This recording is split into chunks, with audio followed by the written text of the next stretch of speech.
I'm feeling good actually. I'm happy to be in Thailand again.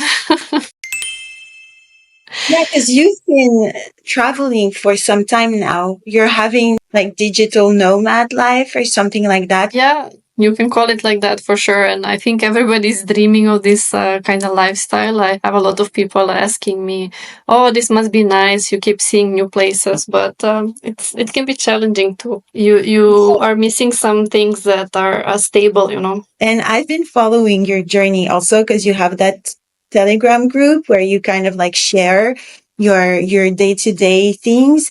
What are like the pros and cons of your trip so far? I'm trying to keep things real. I'm not going to share things like on Instagram and pretend that everything is shiny and nice. And I think that's what people like about me sharing my journey, and you're one of them. Pros would be definitely meeting new people. If I wasn't a digital nomad, I wouldn't have met you, or like I wouldn't have had chance to meet now again some people from this space. So creating meaningful connections and seeing people you're engaging with online in real life. Being a huge crypto base of people, you kind of meet them in different places. Like there is people I've met in Dubai, and then I'm going to meet them now in Bangkok. Maybe next time we'll meet somewhere else.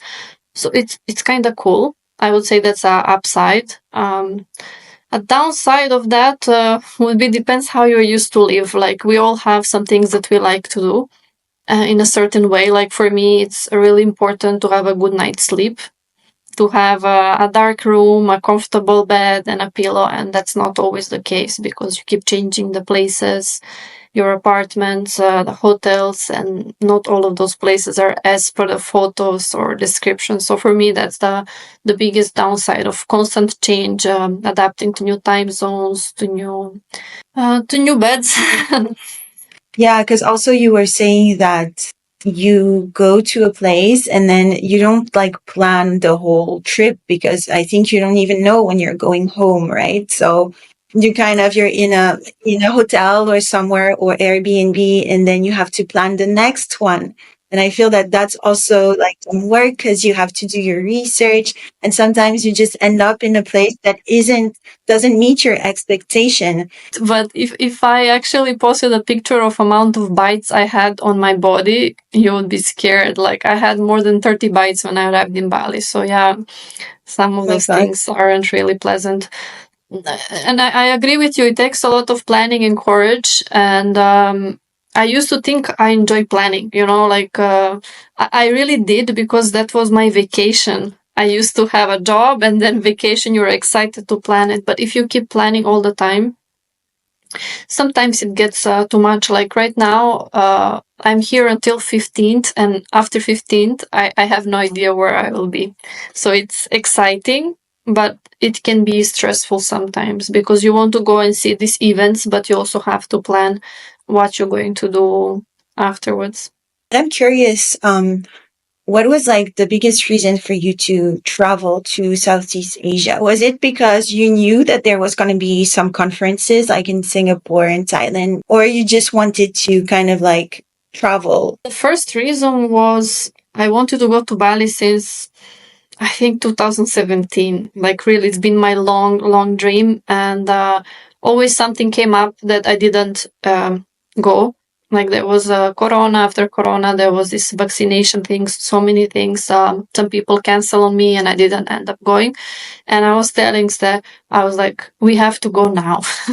It's been 5 years, and I would really like to go and see how is this Bali that everybody's talking about. So it was just a curiosity and me maybe making my dream come true. Like a little girl has a dream to become a princess or a certain kind of wedding. For me, this was for a long time to go there, but it wasn't really like that when we went. And then when we were there, actually, we found out about these events in Singapore and Bangkok. And I was like, okay, it's cheap to go to Thailand, cheaper than from Europe for sure. Like we found tickets, I think for 100 euro. So I was like, how can I miss a chance to visit this event and to meet all of these people? It's actually really cheap and it's such a cool idea. I'm kind of sad that I'm gonna miss next week for sure, even though I tried my best to go there. You don't have anybody sponsoring you, or neither do I. So we have to think about these Not yet. things. Not Not yet, yet. yes. Next year, But I'm you were sure quite that close. I was shocked that actually you got some money, and it was. I was so but yeah, actually, it was your idea. Yeah, like you texted I'm me, you're like, always yeah, go you for should it. Like try. whatever you want, just go for it. You never know. Oh, I remember that you lived in Dubai for quite some time.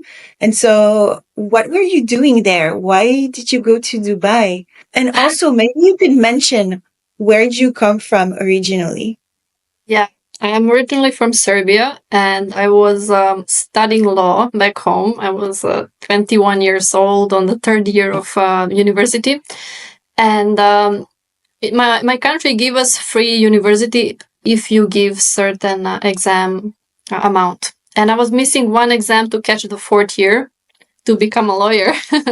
And my friend contacted me and she's like, you know what? I heard they're hiring in Dubai. There is some a big event in a hotel. Are you interested to work in Dubai? And I was like, to work in Dubai? Why would I want that? I'm studying. But what happened is that I didn't catch this exam. So I had to pay for the fourth year, which was 1,000 euro at that time, like 10 years ago. That was quite big money in my country. And I couldn't afford it. So my idea was like, let me see this interview, how it goes. Maybe I go to Dubai, make some money, and come back to finish my university. So that's the reason I went in the first place.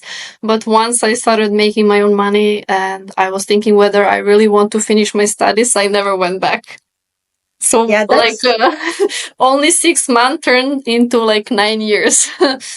I Yeah. know I have some friends who also like got a job when they didn't finish their studies and then they got like good money and they never graduated. But do you feel like, do you regret not having your diploma as a lawyer?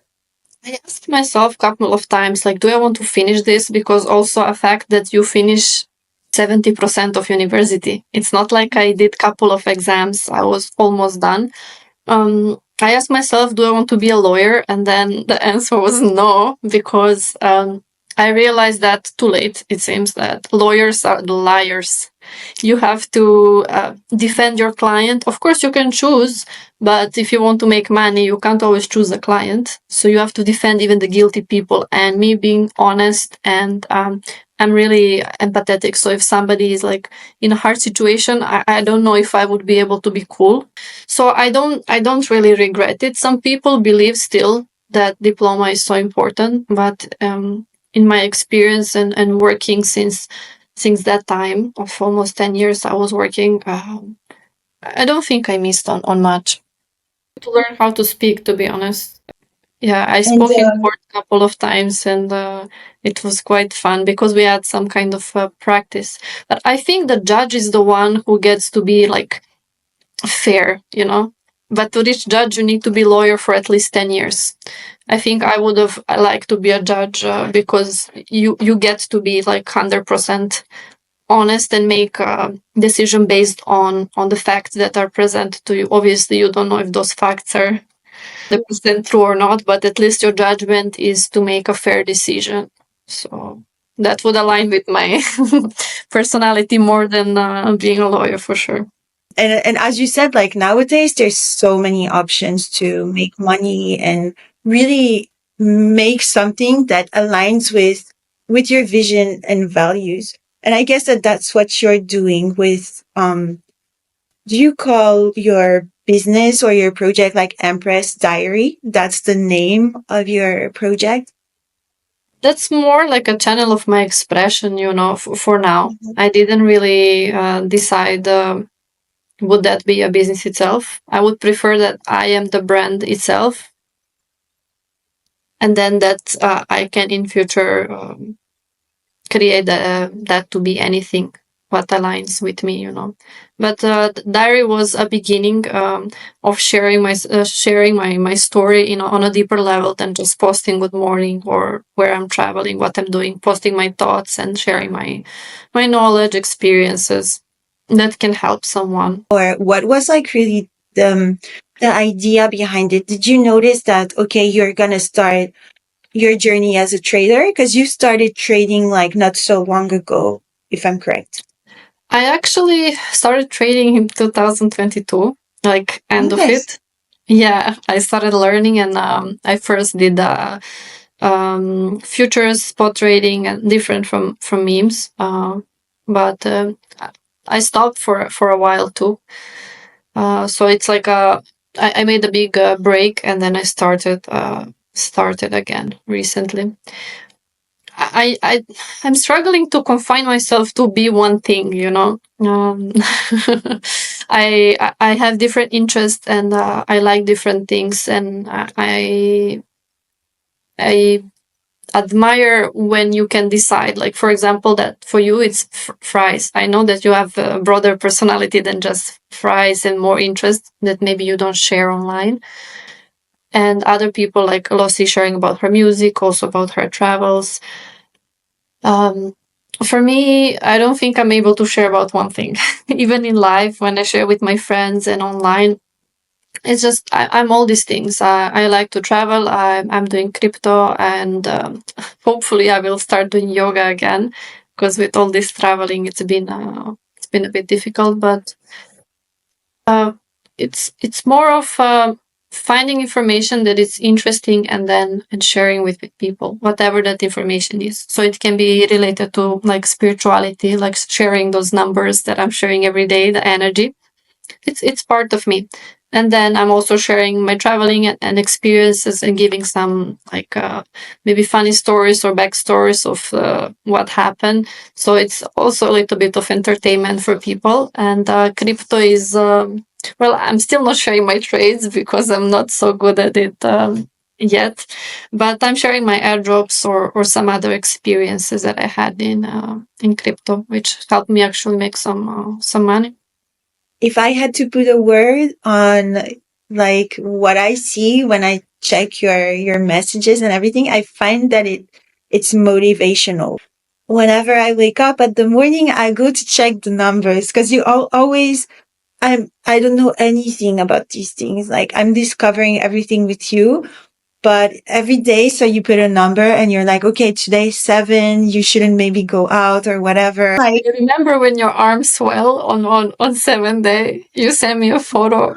yes. And you said that like you shouldn't go out so much, be careful. And then I was like, oh Because my God. really things happen. Like my friend in Dubai, she broke her leg on number 7. We were playing football, and in front of me, she just twisted her leg and it broke her ankle. So really, there is something behind it. That's Of course, crazy. if you believe in all of this. But what is it? Can you explain quickly, like, what are these numbers and how do you know about them? Well, they are numerology. So in numerology, each number has its energy and meaning. So based on that, you can say the energy of the day. How I learned about it, there is some people that I follow on Twitter. So they keep posting about this, and I was reading that over time. I always wanted to take like a course or something to get a deeper knowledge, but at least for the basic stuff, I know how to calculate daily energy, and also a life path. So based on your birthday, you can see practically what is your life path and what kind of a person you are. Like, after finding out what's my life path and reading about it, I find so much myself in it. So it's not really like a horoscope, but you can think of it something like a horoscope, but unique to you. But it's like what I really find interesting is like as a founder of someone who works from home every day alone, it's very hard some days to find motivation. Sometimes you wake up and you're like, what am I going to do today? Where am I going to start? I don't have any energy. And so when I check, for example, what you say, it can guide me. I'm like, okay, maybe today I felt tired. So maybe I should just clean my house. Like, let's start by cleaning up. And it helps because, when you're stuck in your head, you just focus on what you should do and you don't know how to get there. So sometimes it's even better to maybe just clean your house or go for a walk or whatever, then come back and your head is like, you feel better. You're like, oh, it just needed me to stop thinking and obsessing about the thing that I have to do and just do something else. So happy to hear that that you are actually checking it and then it's working for you. Yeah. I recently created the group and not many people are active, but that's okay. Like I think over time the right people will get there and maybe start some discussion or some questions to get like what you asked me now. What does it mean? I would like to share all of this. Yeah, but I think also there's now in the space, there's so many groups. People are in Discord, Telegram. Now there's Orb. There's too many things. And I think that people, at least what I like in your group is that I don't necessarily need to engage. I feel like it's more like, I don't know, like when you read a newspaper or something, it's something that I'm going to check that brings value, but I don't necessarily need to interact. Yeah, I was thinking like, you see, at least I can see how many people saw it, and it gives me a little bit of motivation, to continue.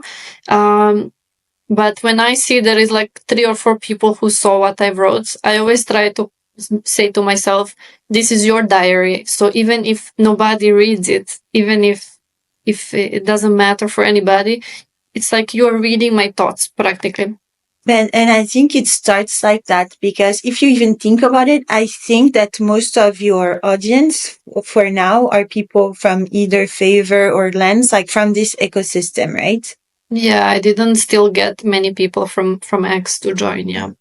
So, you got people to join, you did a few giveaways and this, but you didn't like some people, they get like other people to join their groups because they will give tokens or they will give something. And I think that getting people organically is the best way possible because then you get the best community and the people who are inside because they want to be there.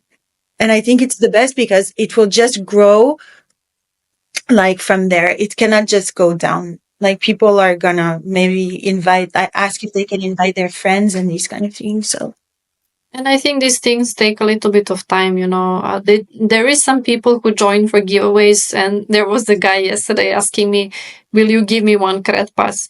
And I was thinking to remove him, but I would let him live by himself. This kind of people will eventually leave when they realize that I'm not going to keep giving. It's nice to give, but that's not the whole purpose of that group or being a creator. You can just always give something for free. That's not the point. They say, but you are rich. I'm like, oh, thank you so much. I'm a millionaire. It's cute that they assume these things. Of course, we are dealing with people from all over the world, and we don't really know their faces. We are there exposing ourselves, like they know our face, where we are, what we do, but we don't know who we are dealing with behind the screen. Who is on the other end. I'm sharing a lot of stuff and I'm kind and I like to reply to people, but still, like, who allow you to ask me these questions? Engage with these people now. I mean, there is one guy, he's very curious about my life, but after some time it became funny. In the beginning I was getting upset with his comments because it was very personal, his questions, but now he's just funny. like I don't know. I just think that you're really chill. Like for me it would just piss me off and I would be like, don't just don't. But yeah. You started on Favor, right? I actually started my first Web3 platform was Apix. I don't know, have you heard about Apix? It's a platform similar to between Favor and Instagram, where you can stake a token on the people photos. So like we are putting faves there, you can actually imagine putting social on people photo now. So it was something like that. And I earned like 50K of their Apix token, which was like $500 in a couple of months. But it was too complicated to use. And if you don't have these tokens, your power for voting is less. So I kind of left that platform. And then Stefano told me, he was like, there is this new app called Favor. Like, you should install it and just enter daily and try to post and see how it is. I remember entering first time. I was like, what is this? It was so confusing. And for me, it was hard. It was hard to use for sure. And then somehow when people started to engage with me, that's the part that made it be interesting. I started to get some real comments. I think it was first from Stas.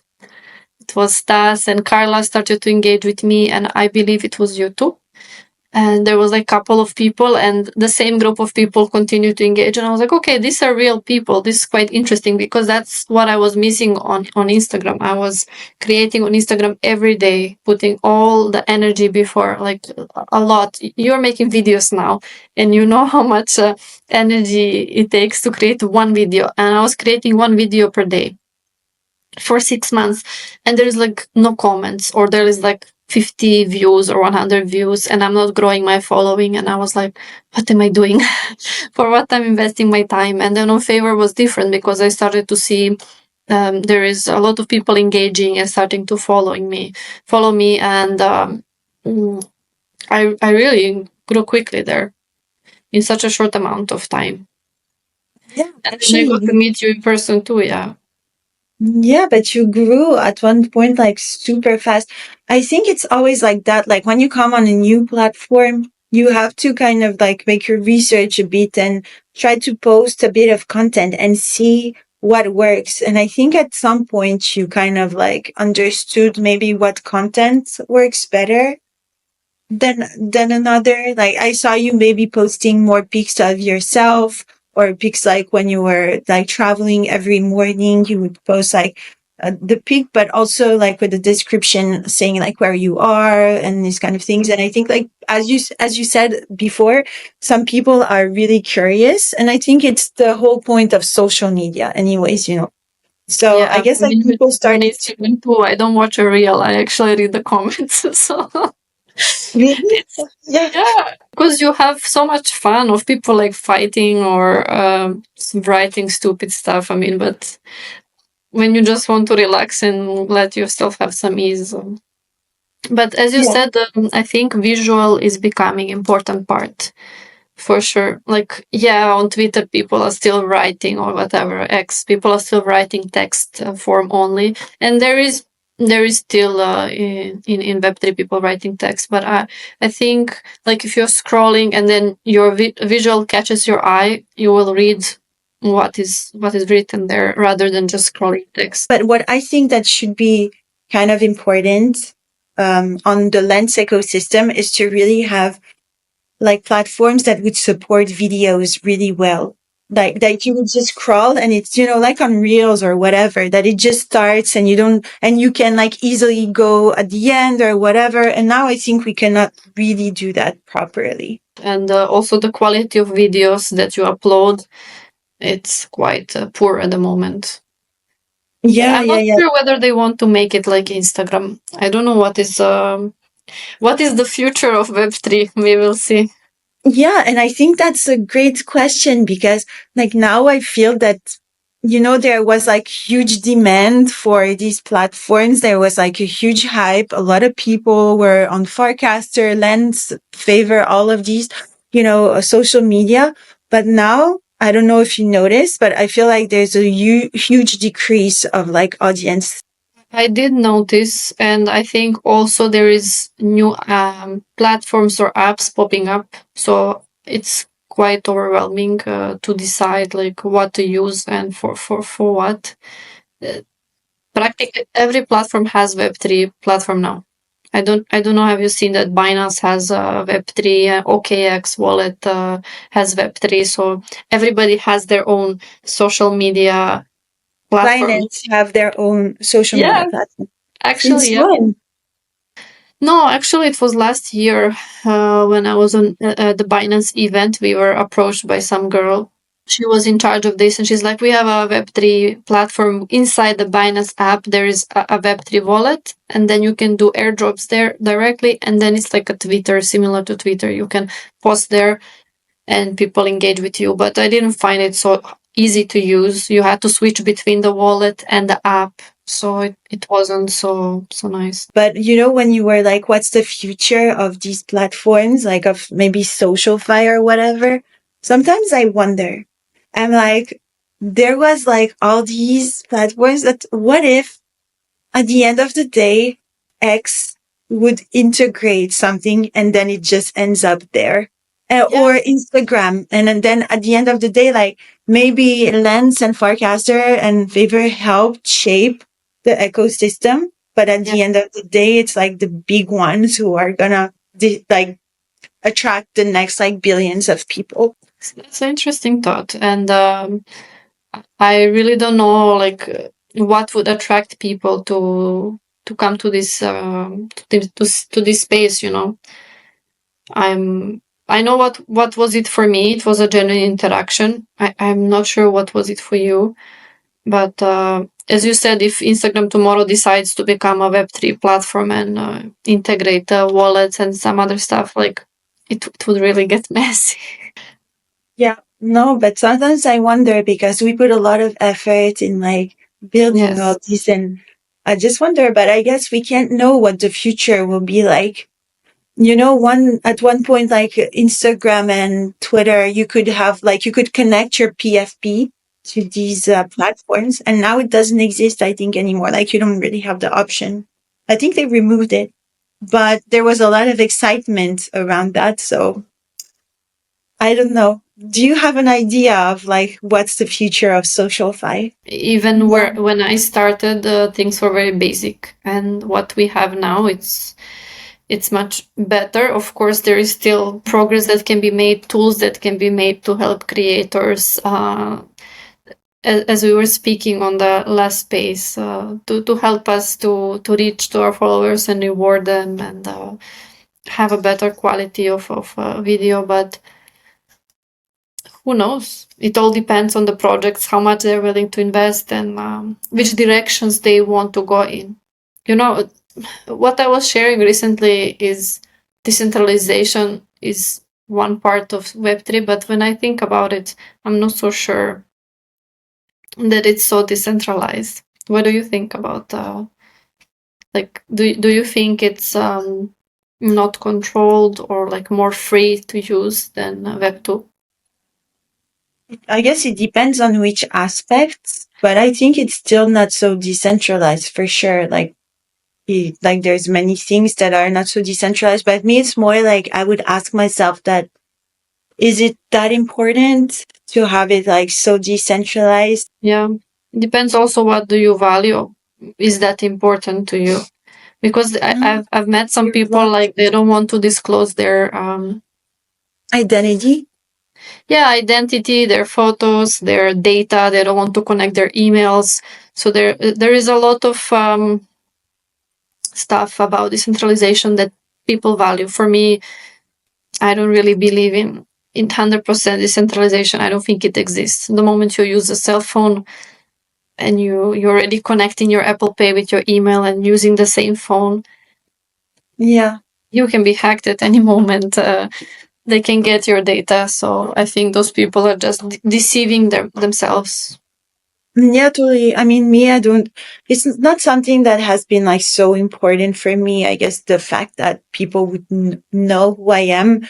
At first I was like, I don't want to like reveal too much or this, but I guess that it depends what you're trying to do in the space. Like me and you, we're trying to build a brand that is around ourselves. So we have to show ourselves. Like even if you go to speak at an event, everyone knows who you are. So I guess that at some point you have to kind of like let it go, kind of people will know who I am. So I mean, I'll show myself, show my taste, show my life. But I find it sometimes just unfair that some people know who I am, but I can't know who they are. And this is an aspect that makes me feel unsafe sometimes. Like sometimes I don't know whether I'm talking to a man or a woman. There is apparently a guy on Favor name. His name is Denise, but all this time I thought it's a woman. Denise sounds a female name to me, and then all of a sudden he's like, I'm a guy. I'm like, okay, you don't know where they're from, how old they are, like what they're doing. So I understand sharing all of this. We are kind of in a vulnerable state. Yeah. Because they know so much about us and we don't know practically anything about them. Plus the money involved. Like, I mean, if one of us, I don't know, sometimes these are all the things that I think of. Like, imagine When you have Jessie so becomes much, rich and everybody know how she looks like. nobody knows who you are. It's like, no, but when I say like rich, it's like making big, big money. It can be dangerous. Yeah, but you can hire two bodyguards. Oh, no, I don't want to have this life. I hope it doesn't happen. But they can go get you fries anytime you like. True. I'd be like, you go get me fries, you stay with me. But also, I was also curious about, like, how does your life look like when you're not online? What do you do? Like, what are your hobbies? What do you do? You said, for example, that you love to sleep early, and I find that awesome because in the space, it's so difficult, to say that, okay, now I stop and not always be like, watching your phone and being anxious of like what you can miss. But there is also a judgment, like now I'm going to events and there is some parties that are starting at 10 p.m. and I'm thinking, but I'm sleeping at 10 p.m. It's so hard for me to stay awake because your body got used to sleeping at the same time. And I think I have to break those rules if I want to attend those events. And if you think it's worth it for a day or two, you can for sure do it. And to think of like I used to go out 3 times a week. I was sleeping at 7 a.m. and I was like living completely different life when I was a teenager. But I think it's important to sleep early to give your brain time to rest. I'm not sure if you're familiar with our body rhythm that actually we shut down with nature and we wake up with nature. So when sun goes down and everything becomes dark, we are supposed to sleep and we are supposed to wake up with the planet, with the sun too.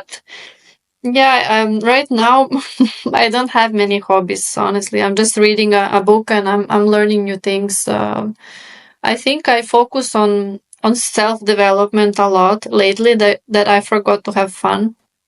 Like when you want to grow so much and when you focus on your business, as you say, you like forget to stop, because when you're doing a job you have a shift and you finish your shift and then your life starts and then you want to do so many things. But if you're working for yourself and on yourself, there is no shift. You're working from the time you wake up to time to go to sleep. So I think need to learn to take a break sometimes and just say.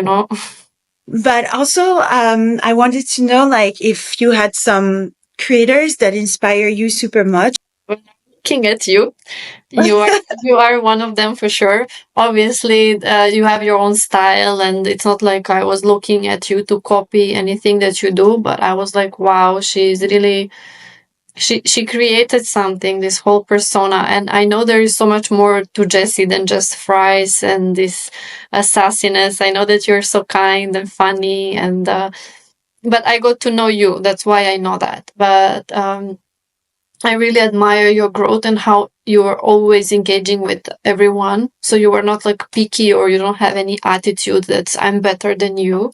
This is what I really liked about you. And Carla was one of them too. Carla inspired me, like the community she created, the people who are really active, they want to be there. Like, yes, she's doing giveaways too, but it's not all about what just taking from a creator or what she created. They really want to engage and create those stories and share their images, or they really like these things. So I was like, how can I look up to this too and grow? So since I joined Favor and I met two of you, when was it? I think in January. When did we meet? In February. In February, yeah. Like that time I think, 1,000 followers. I think I had 1,000 followers. And I was like, okay.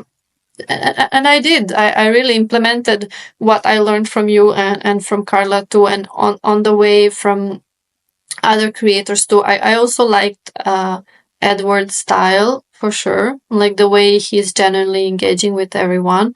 It encouraged me to be genuine myself and to like there is more to engagement than just good morning. Actually asking people questions, encouraging them, supporting them. And I never saw any of you as competition. It was more of like, how can we grow together? How can we support each other? Like, really, I'm so happy I met this kind of people in the space, because in other platforms it's not like that. If you go to X, people don't care to reply to you. Like, even if you get 1,000 views, 2,000 views, people don't write anything. They don't really care much unless you have something to give them. I wanted to know, like, what are your projects? Like, what's the future of Vana? Do you have like some roadmap or some things that you're gonna launch soon, or you want to share with us? With me. You. No, to be honest with you, I was asking myself recently whether it's the real thing, like whether it's a good decision to share about all of this. You know, we always think too much and question ourselves. Am I doing this right? And since I've been growing so much, I thought it's the right thing what I'm doing, because I was receiving response. But in the same time, I also feel like I don't have so much direction because I'm sharing about so many things. So for now, I don't have a roadmap. It's more of how to package all of the things in together. You know, it's more of a exploring phase for me. I know it's already been a year, but I think if I have more vision, it will help me go towards it to make this roadmap or a plan. Yeah, but it takes time. Took me more than a year, I think, before I started understanding what I want to do. So I think it's really good that you're taking your time to check what also appeals more to people, because at the end of the day, it's really good to do what we want to do, but you also have to check like what is the thing in what you're doing that's going to help you grow super much. So for I sure. did space with a Nigerian favor community like 2 days ago, Okay. and they were actually relating to me like a yoga person. And I was like, it's been so long I shared about yoga. You still remember about that? And they were like, yeah, we would like to have something. I'm like, wow, what a feedback. So Yeah, maybe but I would sometimes, say, yeah, I didn't feel like that part had so much good feedback. Of course, because again, we are speaking about people who are doing crypto and different stuff. There is artists and musician as well, but yeah, I think the future of Vana has to be more shaped. I have to think about how to wrap it up and create something that, yeah, of course, people, when they think about me, maybe, I don't know, what do you see first? Maybe somebody see travel, or somebody see lifestyle. Like Carla said, she see nature. So I think every person has their own interpretation of what I share. I would like to make that unified, and they all see, like when they see Jesse, they see fries. Have something that would relate to me immediately. Maybe when they travel, they share and say, "You see, Vana, this is where I went. I had courage to travel and to do this because I saw that you were doing it." I'm just giving you an example. yeah, as I told you, like what I see is like motivation. Like when I see your posts, I feel like motivated. If even though it's related to maybe wellness, nature, and all Thanks. these things, it's like I see you so much as a motivational person. So, Yeah, that's absolutely true. Yeah. My friends so would yeah. agree with you.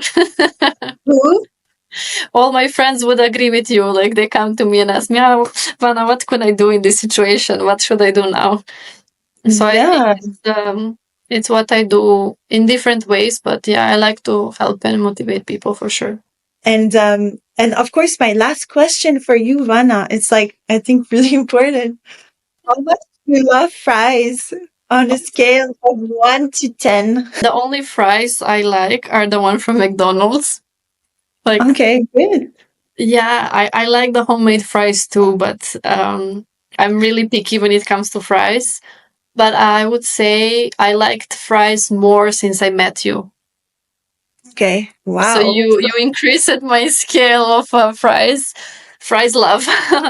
I Mm, hope that McDonald's is like hearing everything you're saying because they need to sponsor that podcast. I mean, my dream you is to be on definitely a, need to be rewarded for what you're doing. For yeah, free. I want to be on the McDonald's ads, like, oh, I'm eating fries or whatever. That would be so funny if Yeah, one that day, would be so cool. Like um, a video. I don't know. Have you seen? Do you know who is Eunice Wong? who? Eunice Wong.